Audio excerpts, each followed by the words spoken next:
What is up, guys? It's the Sound Alchemist, part of One Mind Syndicate, and today I'm back to talk about Warhammer 40K. In this one, we are getting into one of the more secretive chapters of the Space Marines, the Exorcists. For the longest time, it was thought that the Exorcist was a chapter of all blank Space Marines who were a successor of the Grey Knights. But in recent times, we found out that that is not the case. They're both not blanks, and they don't hail from the Grey Knights. They're actually from none other than the Imperial Fists. However, let's get into the validity of that in this 40k lore. The Exorcists are a chapter shrouded in grim secrecy, and are defined by an unholy ritual known only to those who dare speak of it: the demonic possession therapy. Within the dark, foreboding walls of their fortress monastery, in a chamber known only as the Hall of Tempering, each Marine is subjected to a fate only few can endure: an unwilling host to a minor dissident of the warp. With the most oppressive of guards, they are forced to surrender their bodies to the demon for 12 agonizing hours. At the end of this infernal trial, the creature is expelled, cast out by a demon hunter. The toll is not always recoverable. Many Marines are broken beyond repair, some reduced to mere husks, their minds shattered, their flesh grotesque. These are terminated. The others, those scarred and bruised, survive, but their recovery is but a fleeting respite before the horrors that await them. After a brief yet brutal recovery, these shattered souls are trained to combat the very forces that sought to corrupt them. They learn the 666 verses of the Book of Exorcisms and are armed with the tools of their grim trade: arcane weapons meant for nothing less than the annihilation of all things demonic. However, their true test comes when they are sent to the northern fringes of the Eye of Terror to battle upon a demon world. There they are pitted against the warp's most foul, with only a squad of Grey Knights in reserve to ensure their obedience. Yet, for all their torment, the Exorcists prove themselves formidable, achieving a kill ratio of 97-1, a feat that borders on the unnatural. Those who study them note, with quiet horror, that their combat effectiveness increases in direct proportions to a chilling drop in serotonin levels and a monstrous spike in adrenaline. It is this transformation that renders them ever more violent, more potent, more inhuman. This power does come at a price, for the Exorcist souls are pure and incorruptible, but so too are they invisible to all but the most powerful of demons. It is a hideous irony. Their purity renders them a beacon to the malign entities of the warp, yet shields them from the subtle corruption of lesser fiends. Only the most potent of horrors can sense them for what they truly are. Those who do fail their trials are not so fortunate. The fate of these broken ones is worse than death: permanent possession, transformation into unrecognizable chaos spawns, or endless unholy torture at the hands of their captors. Some are made into vessels, prisoners to contain other demons within their cursed flesh, locked away in the dreaded purgatomb, where they serve as living tombs to the very entities they once sought to control. Guarding them are the Demonium Palatinae, the holy wardens of this forsaken place. Many of the Exorcist chapter have twisted scars of their possession: spikes, scales, growths of unnatural flesh. To avoid the prying eyes of the Imperium and the initiated, they cloak their deformities under thick hoods and heavy armor. Yet these mutations are never truly banished. The orison rites, rituals of suffering where fellow exorcists physically excise these horrors from the body, only offer temporary reprieve. The mutations inevitably return, and the cycle of torment is repeated. For no true healing exists for the Exorcists, only endless, gnawing pain. Their gene seed is derived from that of the Imperial Fists.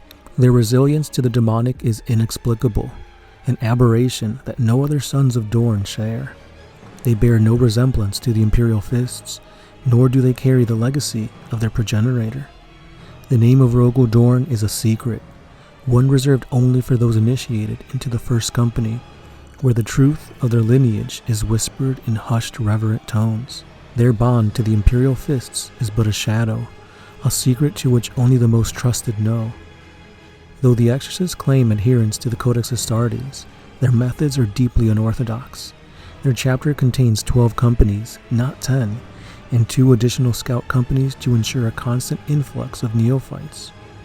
For without fresh blood, the chapter would crumble, consumed by the very forces they battle. The Exorcists' reliance on their orisons, cultists who dedicate themselves to strange esoteric fields of knowledge, further separate them from their peers. The Enochian Guard, the chapter's elite, are drawn from these orison cults, whose ranks also include some of the most bizarre, warped, and dangerous minds in the Imperium. The Broken Ones, those failed aspirants, are twisted into even darker roles. As captives, they are forced into servitude, vessels for the demonic entities of their own. They are then prisoners of the warp, their bodies mere shells, their souls consumed by the very thing they sought to control. And it is so that the Exorcists endure, their flesh and spirits forever changed by the demons they fight. They are a chapter forged in darkness, their fates sealed by the unholy bargain they have made. As they march ever forward, driven by their sacred duty, they remain ever on the edge of the abyss, where they may yet fall. In the heart of the galaxy, beneath the storm-darkened skies of a forsaken world, a titanic clash unfolded. The Exorcist chapter, a revered order of space marines dedicated to purging the horrors of chaos, faced off against the very forces that tried to consume them. Their bolters roared as they opened fire, each round a prayer for deliverance. The Exorcists held their ground in the ruins of an ancient city, fortified with prayers and bolter fire, the sacred knowledge of the Order, their strongest weapon. These warriors, each marked by the unyielding faith, were far from mere soldiers. They were the living embodiment of the Emperor's wrath upon the forces of chaos. But the demons of the warp had come in force. The air shimmered with an unnatural energy as the Immaterium buckled under the weight of their arrival. Heralds of the dark gods, each a terrifying aspect of their patron's will, led the charge.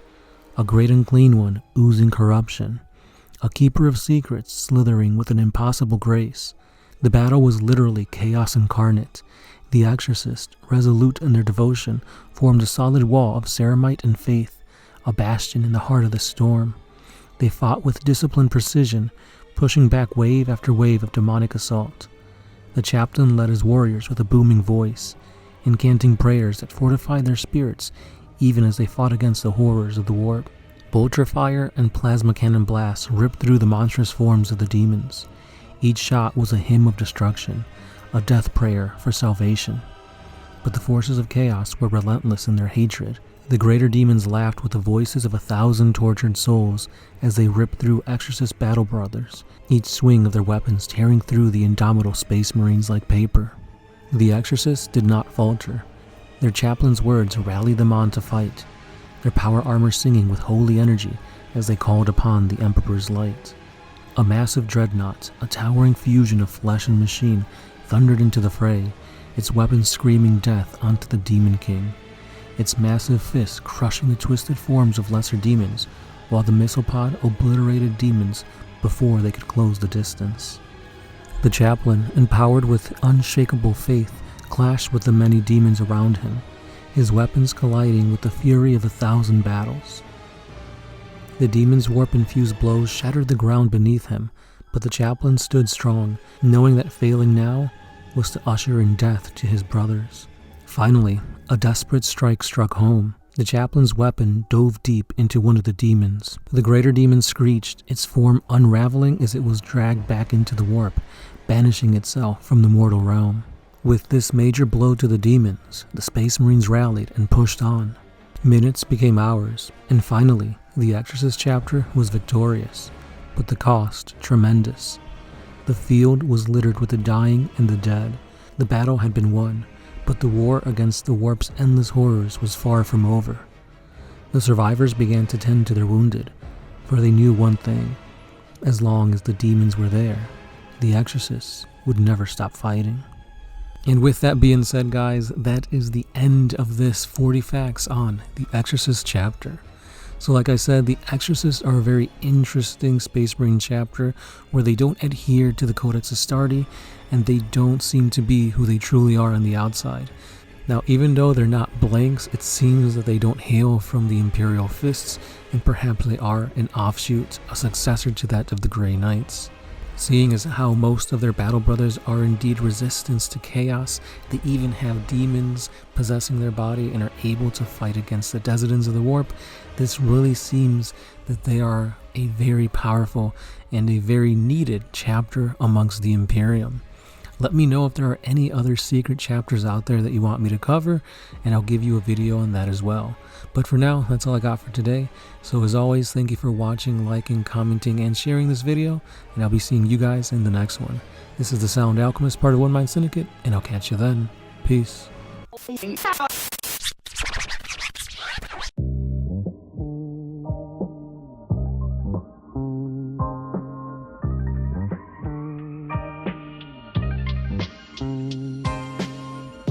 Always used to put my freedom first in any situation.